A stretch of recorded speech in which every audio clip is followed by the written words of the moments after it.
Spanish ലീഗിൽ ബാഴ്സലോണയ്ക്ക് മികച്ച വിജയം. ഇന്ന് ഹോം മാച്ചിൽ വലൻസിയെ നേരിട്ട ബാഴ്സലോണ 2-4 ഗോളുകളുടെ ആവേശകരമായ വിജയമാണ് സ്വന്തമാക്കിയത്. സ്റ്റാർ സ്ട്രൈക്കർ ലെവൻഡോസ്കിയുടെ ഹാട്രിക് കരുത്തിലാണ് ബാഴ്സയുടെ വിജയം. ഇന്ന് മികച്ച രീതിയിൽ മത്സരം തുടങ്ങാൻ ബാഴ്സലോണയ്ക്കായി.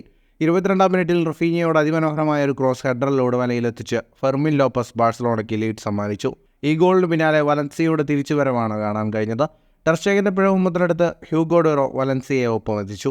38-ാം മിനിറ്റിൽ അറോഹയുടെ ഫൗളിനെ തുടർന്ന് ലഭിച്ച പെനാൽറ്റി ലക്ഷ്യത്തിലെത്തിച്ച് പെപ്പേലു വലൻസിയയ്ക്ക് ലീഡും സമ്മാനിച്ചു.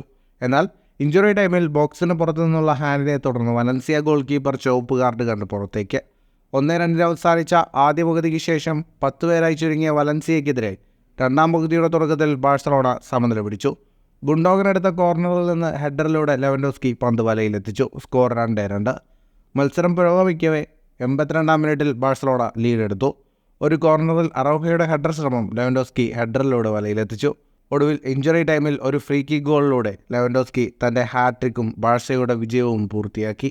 മത്സരത്തിന് കണക്കുകളിലേക്ക് വന്നാൽ 80% സമയവും പന്ത് കൈവശം വെച്ച് കളിച്ചത് FC ബാഴ്സലോണയായിരുന്നു. 27ഓളം ഷോട്ടുകളാണ് ബാഴ്സലോണ തൊടുത്തത്. 13 ഷോട്ട് ഓൺ ടാർഗറ്റ്. 738 പാസുകൾ 90% കൃത്യതയോടെ ബാഴ്സലോണ പൂർത്തിയാക്കി. 5 ഷോട്ടുകളാണ് വലൻസിയ തൊടുത്തത്. 3 ഷോട്ട് ഓൺ ടാർഗറ്റ്. ജയത്തോടെ ലീഗിൽ 33 മത്സരങ്ങളിൽ നിന്ന് 73 പോയിന്റോടെ ബാഴ്സലോണ 2ാം സ്ഥാനത്ത് തുടരുകയാണ്. വലൻസിയ 47 പോയിന്റുമായി 8ാം സ്ഥാനത്തും. ഫുട്ബോൾ ലോകത്തെ കൂടുതൽ വാർത്തകൾക്കും വിശേഷങ്ങൾക്കുമായി സ്പോർട്സ് കഫേ ഇപ്പോൾ തന്നെ സബ്സ്ക്രൈബ് ചെയ്യുക.